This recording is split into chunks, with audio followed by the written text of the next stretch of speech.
안녕하세요, 채화님. 연애 4년 했고요. 결혼 12년 기간을 함께한 남편이 저와 아이들을 두고 절 속이고 외도하다가 들키자 자유롭고 편안한 삶을 살고 싶다고 떠났습니다. 이혼 진행 중이고요. 자상하고 한없이 좋았던 남편, 혼자가 된다는 것이 상상조차 해본 적이 없습니다. 차갑고 냉정하게 말하는 남편의 모습, 신랑의 모습이 아니었습니다. 사실 두렵습니다. 혼자가 된다는 거 상상조차 해본 적이 없어서 이렇게 적어주셨는데, 참 안타깝고 힘든 그런 상황에서 이렇게 귀점 영상에 댓글을 달아주셔서 일단은 감사드립니다. 마음이 많이 무거우실 텐데, 일단은 제가 생각하는 방법은 어떤 방법이 있을까? 어떤 위로가 될까? 뭐 위로가 될 수는 없겠죠. 지금 이런 상황에 제가 드릴 수 있는 얘기들은 항상 가장 먼저 그 상담자의 고통을 먼저 공감하는 게 저에게는 제 수행의 방법이자 그리고 상담의 방법이라고 할 수 있어요. 여러분께 누군가가 이렇게 이런 고민을 여러분께 여쭤본다 생각하면 여러분 어떻게 하시겠습니까? 참 많은 사람들의 고민과 걱정을 저는 이제 듣고 있는데 하루에도 1000개 이상의 댓글이 담기니까 그 중에서는 죽고 사는 일, 그리고 지금처럼 이혼하는 일, 또는 어떤 상황에는 사별한 상황들, 남편이 사별한 경우도 있고 또 부모가 떠나신 경우도 있고 어떤 경우는 자식이 먼저 또 떠난 경우도 있어서 힘들어하는 경우도 있습니다. 그럴 때 가장 먼저 이제 제가 하는 건 그거예요. 내담자들께 제가 해드리는 건 그 고통에서 벗어나기 위한 방법을 먼저 얘기하진 않아요. 왜냐하면은 그 고통을 벗어나는 방법은 너무나 간단하죠. 그 생각을 더 이상 하지 않고 내 삶을 살아가는 거예요. 그 고통 속에서 벗어나는 게 우리가 해야 될 일이에요. 그건 누구나 얘기할 수 있어요. 그 생각 그만해. 선택은 하나야. 같이 살든 이혼하든 네가 할 일이야. 그건 누구나 얘기할 수 있는 거예요. 가까운 친구들도. 그래서 여러분들께서 누군가가 이렇게 고민을 얘기하고 힘든 상황을 만나면 어떤 그 상황에 대해서 결정을 짓고 그걸 상담을 하려 하면 그 사람에게 교감할 수 있는, 그 사람의 마음을 조금 치유할 수 있는 접근성이 벌써부터 잘못 간다라고 생각하셔야 돼요. 그래서 상담자, 내담자, 우리 기점명상 지도자분들도 뭐 이 얘기를 잘 들어서 나중에 기점명상 대학생들도 그렇고 어떤 얘기를 할 때는 가장 먼저 상담자의 고통을 공감을 해주는 마음이 필요합니다. 나는 위로 못해. 알아차리게 그냥 정신 차리게 해줄게. 물론 맞아요. 맞는데 그 위로 없이 어떤 상황에서 그 사람에게 정신을 차리게 해준다고 한들 그 사람이 받아들이기가 힘들어요. 그래서 가장 먼저 윤활유 역할을 할 수 있는 무언가를 해줘야 돼요. 그게 공감이에요. 공감. 그래서 첫 번째 하는 건 내담자나 상담자에게 하는 건 공감대를 형성하라는 거예요. 상처에 대한 공감대를 형성하라. 또는 상담하는 내용에 대한 공감대를 형성하라는 거예요. 공감을 해줘야 돼요. 그렇지 않으면 그 사람의 말과 행동이나 얘기가 닫혀버려요. 그 사람의 마음을 열고 얘기할 수 있는 기회를 줘야 이게 좀 풀리고 치유가 되거든요. 그래서 맨날 그런 얘기하는 사람이 아니라면 나에게 가끔씩 그런 내담자가 온다든가 상담을 한다든가 어떤 얘기가 나왔을 때는 가장 먼저 내담자나 상담자의 고통을 먼저 공감하라. 고통을 먼저 공감하라. 여러분이 그게 배우자가 될 수도 있고요. 자녀가 될 수도 있고요. 애인이 될 수도 있어요. 때로는 부모님이 될 수도 있어요. 부모님이 예를 들어서 사기를 당했어요. 또는 배우자가 주식을 하다가 돈을 많이 잃었어요. 근데 내가 하지 마라 그랬잖아. 하고 왜 그렇게 했어? 누가 몰라요? 하지 마라 그랬잖아는 과거에 대한 후회잖아요. 그럼 앞으로 또 할 거야 안 할 거야? 이렇게 또 물어봐요. 당신 담배를 끊는다고 해서 왜 또 펴? 당신 끊는다고 했잖아. 또 필 거야? 이게 뭐예요? 끊는다고 했잖아, 과거에. 또 필 거야, 또 미래에. 그렇게 이렇게 항상 내담자나 상담하는 사람은 현존해야 되는데, 과거에 이걸 했으니까 또 미래에 이거 할 거야. 이건 이미 그 사람의 마음의 문을 자물쇠로 잠그는 거랑 같습니다. 물론 알아차리고 금방 딱 알아듣는 사람한테는 그렇게 얘기해도 되는데, 아직까지는 그 정도 되는 사람은 저는 많이 만나보지는 못했어요.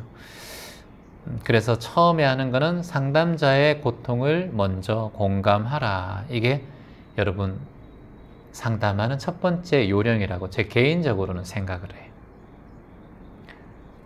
그리고 앞으로 우리 아까 기점 명상 지도자가 될 겁니다, 이런 얘기도 하셨고, 그리고 또 뷰티샵을 하면 눈을 감고 있잖아요. 이렇게 뷰티샵에서 일하시는 그분도, 상담이나 미용실에서 일하시는 분들도 고민들 상담 많이 하잖아요. 머리 하면서도 그렇고. 그럴 때는 먼저 그 말하는 사람의 고통을 공감해 주라. 두 번째는 무엇이냐? 이제 두 번째가 솔루션이에요. 뭐냐면 지금 있는 이 고통은 영원하지 않다는 것을 설득해야 돼요. 지금 이 고통은 내가 어떠한 결정을 내리든 고통은 변하고 바뀐다는 거예요. 기쁨도 변하고 바뀌고. 그래서 무상하다는 게, 이게 재행무상이죠. 네 글자로. 재행무상을 이 사람에게 알려주는 거예요. 진리를. 다 재행무상이야, 이렇게 얘기하면은 그 사람 더 막 입을 닫아버리죠. 그렇게 얘기하면 안 되고, 지금 이 고통스러운 마음 변해. 이게 뭐예요? 지나간다는 거예요. 변한다는 거예요. 이걸 알려줘야 돼요. 그래, 지금 고통 충분히 슬프고 아픈 걸 이해해. 네가 가지고 있는 그런 아픔들을 이해해. 남편이 바람피고 힘든 그런 상황을 충분히 이해한다. 얼마나 힘들었겠니. 하지만 남편도 신혼 때 남편이 이렇게 바뀌었듯이 남편도 이게 영원하지는 않아. 시절 인연에 지금 하는 행동과 말일 수도 있어. 근데 이게 영원하지는 않다. 결정은 네가 하지만 남편은 또 바뀌게 될 거야. 그리고 네가 지금 겪고 있는 이 고통은 지금 너무나 힘들고 어렵지만 시간이 지날수록 이 감정도 조금씩 무뎌질 거야. 네가 너무나 힘들고 괴로우면 어떠한 선택이 되든 이 남자는 도저히 못 살겠다라고 생각이 들면 너의 결정을 존중해.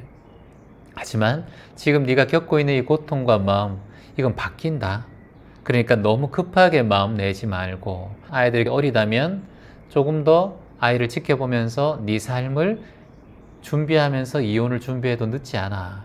그러니까 지금 너무 흥분해서 감정적으로 삶을 진행해 가버리면 나중에 크게 더 후회할 수 있는 원인을 만들 수가 있어. 그러니까 네가 지금 이혼하고 싶은 마음, 그 사람이 너무 미운 마음, 이건 재행무상이란 거야. 변한다는 거야. 그러니 조금 더 감정을 추스리고 이걸 조금 더 지켜보자. 1, 2년. 예를 들어서. 이렇게 이 사람을 설득해 나가는 거예요. 이게 두 번째 방법이에요. 1단계가 아까 얘기했고 2단계는 두 번째 방법이에요. 그럼 세 번째 방법은 무엇이냐? 이런 상황은 너에게만 고통스러운 건 아니라는 거예요. 누구에게나 찾아올 수 있는 현실이라는 걸 알려줘야 돼요. 너는 지금 지옥 같은 삶을 살고 믿었던 남편이라고 생각하지만 그 사람은 변하는 사람이었고, 이런 고통은 너뿐만 아니라 많은 가정에서 일어나고 있는 그런 다수의 일어날 수 있는 일이라는 것을 알려주는 거예요. 이게 뭐다? 누구에게나 찾아올 수 있는 인생의 현상들이라는 걸 알려줘야 돼요. 치아님, 저한테 암이 왔어요. 그럼 어떻게? 암에 걸린 사람에게 고통과 괴로움을 공감해줘야 되겠죠.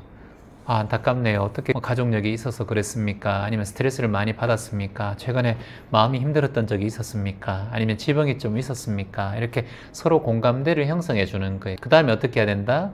암이 원래는 없었으니까 생긴 거잖아요. 바뀐다는 거예요. 지금 생겼지만 이건 또 없어질 수도 있는 거예요. 재행무상이니까. 그러니까 너무너무 큰 걱정을 하지 말고 스트레스 안 받았으면 좋겠어요. 스트레스 받으면 더 큰 암으로 전이 될 수 있으니까. 그러니까 바뀔 수 있어요. 반드시. 생겨난 것은 사라지게 마련이고, 그러니까 변하니까 우리의 마음을 조금 더 관리하고 더욱더 건강에 신경 쓰고 긍정적으로 마음 내고 방긋방긋 웃으며 행복하게 살았으면 좋겠어요. 그리고 세 번째는 뭐다? 이런 상황과 고통은 생로병사잖아요. 생로병사는, 노병사는 누구에게나 찾아올 수 있는 건데 내가 왜 암에 걸려 이런 생각 안 했으면 좋겠다는 거예요. 나도 걸릴 수 있고 당신도 걸릴 수 있고 누구는 죽어가고 누구는 또 살아가는 게 이게 인생이기 때문에, 그래서 마지막에 진리에 대한 말을 알려주는 거예요. 한 번 더. 우리 삶은 불확정성의 원리로 인해서 언제나 어떤 일이 생길지 모르기 때문에 우리는 이제 앞으로 이걸 대비하자. 암을 통해서 큰 스승을 만났으니 이런 상황에서 조금 더 대비하고 앞으로 나의 건강과 내 몸을 위해서 챙기고, 그리고 마음의 건강과 몸의 건강을 위해서 돌보는 그런 시절 인연으로 맞이해서 앞으로 더욱더 잘 살아보자. 피해갈 수 없다. 이거는 나에게 다가오면 그걸 잘 대처하고 흘려보내고 받아들일 수 있고 흘려보내는 방법을 만들어가는 게 수행자다라는 거예요. 그래서 이 세 가지를 혹시나 여러분들께서 소통하고 상담하고 그럴 때는 이런 방법을 통해서 내담자에게 얘기해주면 훨씬 더 그 사람을 치유할 수 있고 마음의 위로도 할 수 있는 그런 방법이라고 할 수 있습니다. 고맙습니다.